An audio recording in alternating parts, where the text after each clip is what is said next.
people. I trust you all are doing okay. Trust you had a wonderful week. I hope your family is faring well. I welcome you all to today's episode on Friday Talk to Jemima, where we talk about everything pertaining to life and godliness. I am your favorite host, Jemima, and it's so exciting to be here.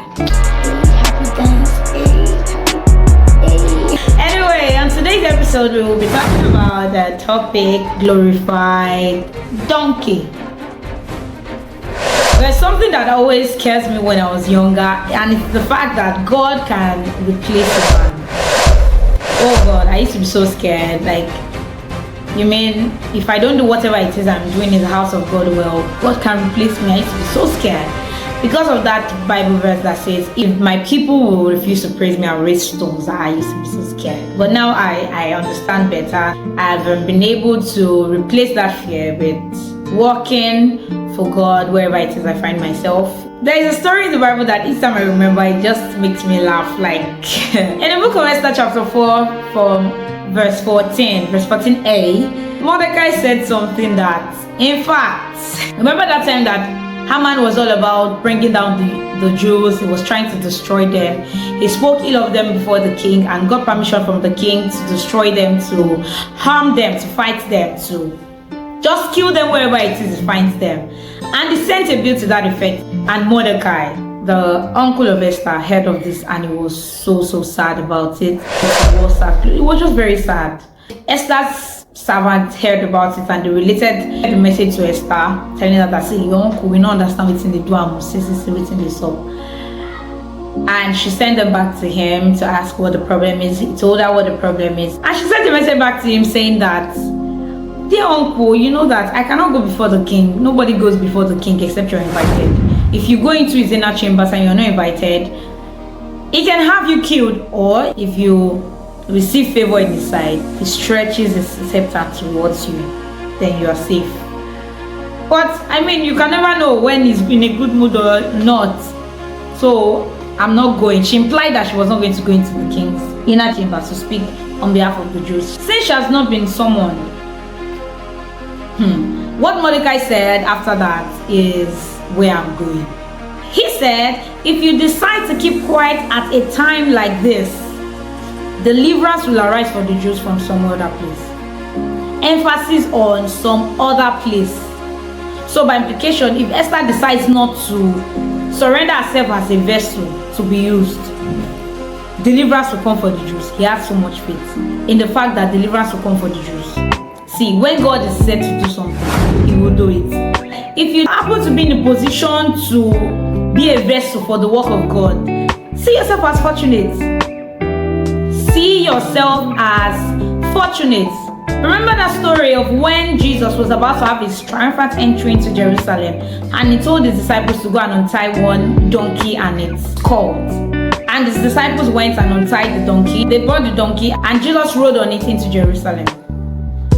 As they were going, people were singing and were putting down palm front, putting down their clothes, just giving him a triumphant entry. And I just thought about it, that all these things that were laid for Jesus to ride on, who actually rode on it? The cloth, the garment, the palm front that they placed on the ground for Jesus to ride on, who actually rode on it? It was the donkey. The donkeys, yes, they rode on it. Why? Because they just surrendered themselves as a vessel to be used by Jesus. And see all the glory and the honor, they experienced it. They were glorified only because they surrendered themselves as vessels unto the Lord for the Lord's use. That's what happens when you give yourself unto the Lord's will. If God is set to do something, he's going to do it. He's going to do it. If he says that I am going to do this thing, he said heaven and earth will pass, but no part of my word will return to me without doing that which it was set to do. If God says he's going to do something, he's going to do it. He said he has lifted his word above his name. He's definitely going to do that thing. And if you are now in the position to be used by God for that thing that he is set to do, consider yourself fortunate and do it with the entirety of your heart. Because there is honor, there is glory for whosoever the Lord uses. Do not feel that, if I'm not there, the work will not be done. It will be done. It's just that it will not be done by you. The help will come from elsewhere. Deliverance will come from elsewhere. The freedom will come from elsewhere. The job will be done. But if you are in the position to get it done, just do it. Do it, because there is honor, there is glorification in being used by God. Consider yourself fortunate if God wants to use you. Remember the donkeys. They were glorified. Who glorifies a donkey? If it was only the donkey, you can even slap them and, pour dirt on them. But because they surrendered themselves to be used by Jesus, to be rolled on by Jesus, glorification came, honor came, reverence came. They were exalted alongside Jesus. That's what happens when you surrender yourself for the use of the work of God. Allow Jesus to use you. He's going to get the work done. He just needs you to be a vessel. Allow Him. All that He needs you to do, just do it. Do it. Surrender yourself to Him and see how He will glorify your life.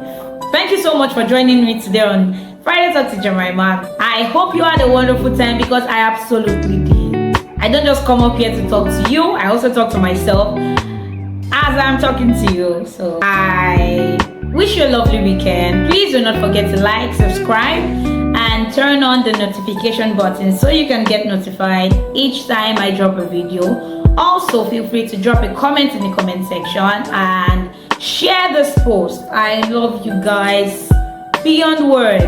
Have a wonderful weekend. See you next week Friday. Bye. Selfie time.